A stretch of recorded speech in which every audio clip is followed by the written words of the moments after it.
الآن نعرض لفيلم وثائقي قصير حول مصر الفرعونية والقبطية.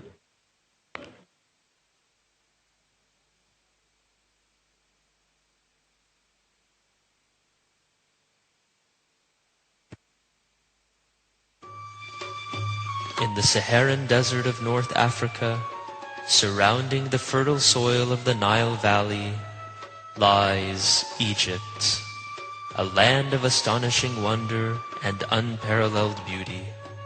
Historically, one of the most advanced ancient civilizations of its time.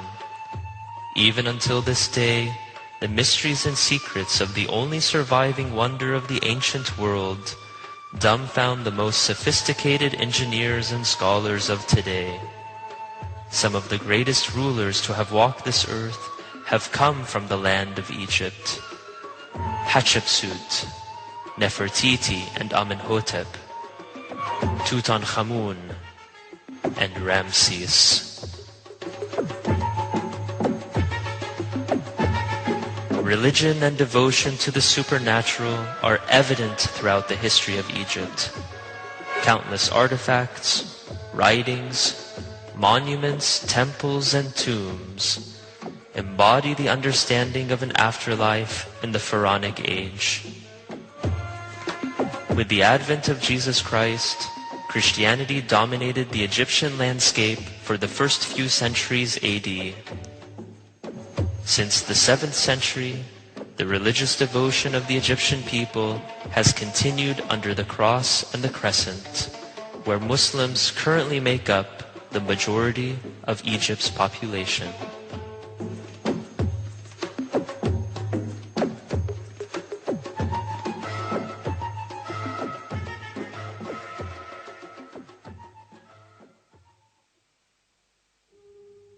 The word Coptic traces its roots to the age of the pharaohs.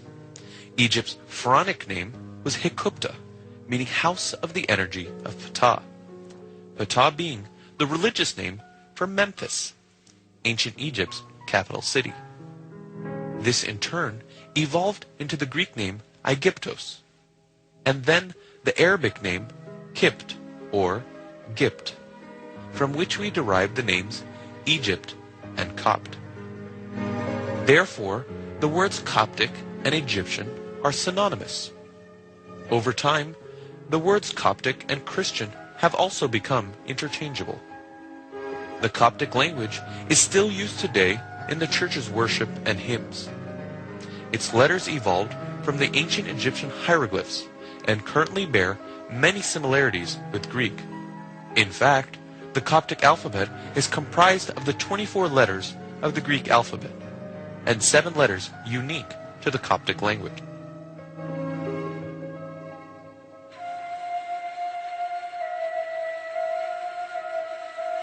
The word Orthodox literally means straight opinion. The Orthodox Church has kept her same Christian faith and teachings since the time of Jesus Christ and his followers, the apostles. The Orthodox Church has a direct connection to the early Christian Church. The sources of Orthodox Christian teaching have passed from one generation to the next through both oral and written tradition. These sources include the Holy Bible, ancient liturgies, rites, and prayers, the acts of the Christian martyrs and saints, the writings of the early church fathers, and the very spirit of the church's life.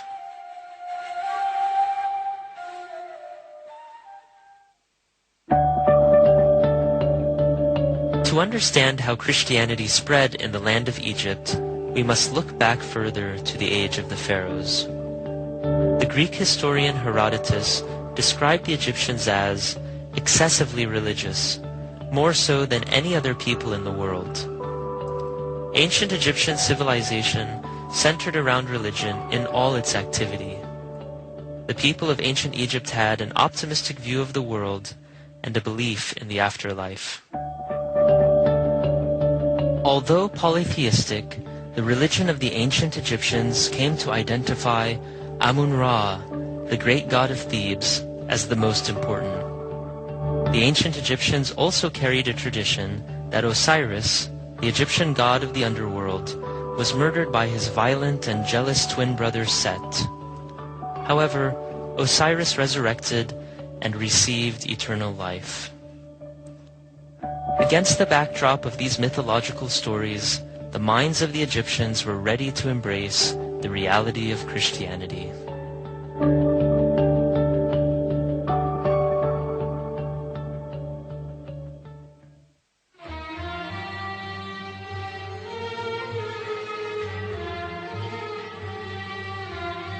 In the Holy Bible, the Gospel according to St. Matthew tells the story of the Holy Family's flight to Egypt.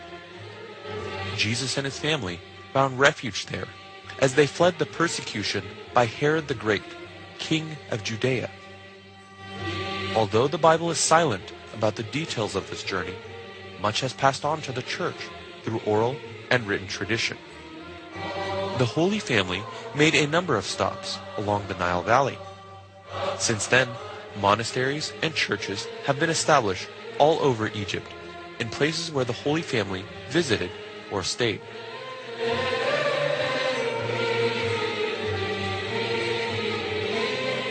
After his resurrection, Jesus Christ sent his disciples and apostles to preach Christianity to the whole known world at that time. St. Mark, one of the 4 gospel writers and an apostle, preached in Alexandria. For this reason, the Coptic Church recognizes St. Mark as her first pope.